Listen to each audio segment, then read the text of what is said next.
Ayan guys, magandang hapon po sa ating lahat, mga viewers, followers. Magluluto tayo ng hindi kilalang pagkain. Yan ang dapat natin niluluto, yung mga hindi masyadong kilala.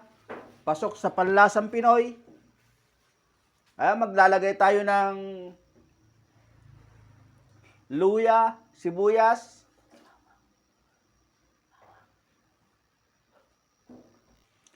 at ito naman po yung kanyang bawang, lalagyan na rin natin.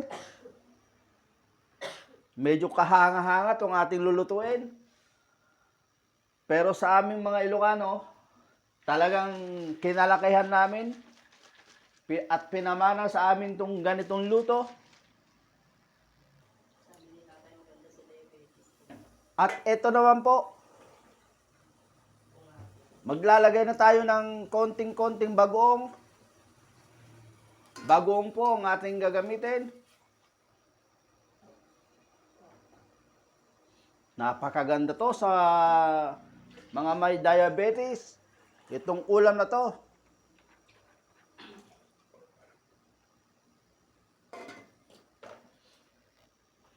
Isabay na rin natin yung ating hipon. Hipon na tuyo. Wow, ang bango na agad. Grabe. Hipon pa lang po ang ating nilalagay. Pero mabango na.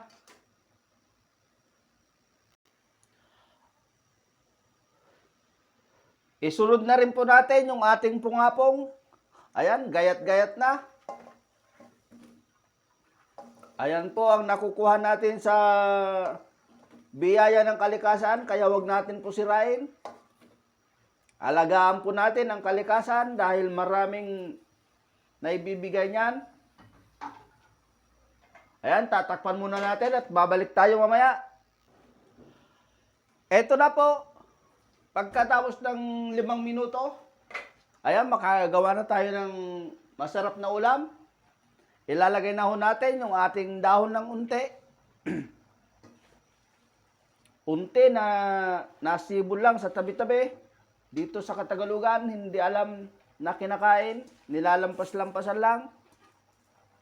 Pero sa amin mga Ilocano, ay talagang pagkain yan. Sabi nga nila, pagkain na ng kambing, naagawan pa namin. Pero ayos lang sa amin yung guys.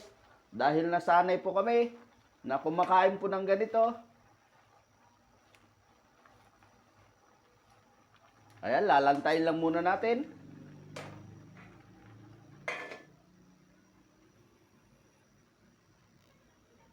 Ayan po. First bite na natin.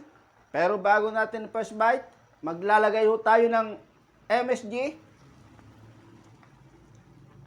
Ito po yung MSG, kapatid ni Haji, saka si Moto. Ayan, lalagay na ho natin.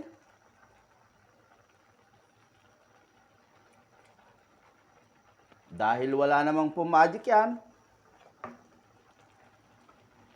hindi rin po kayo matatakot sa MSG dahil hindi po nakakamatay yan. Ayan, titikman na natin.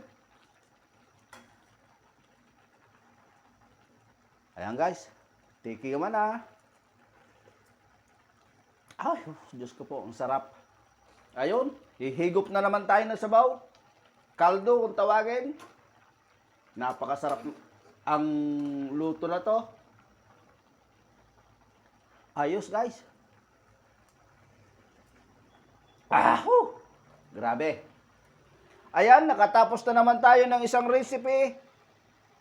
Pasok sa panlasang Pinoy. All is well po sa atin lahat. Thank you po.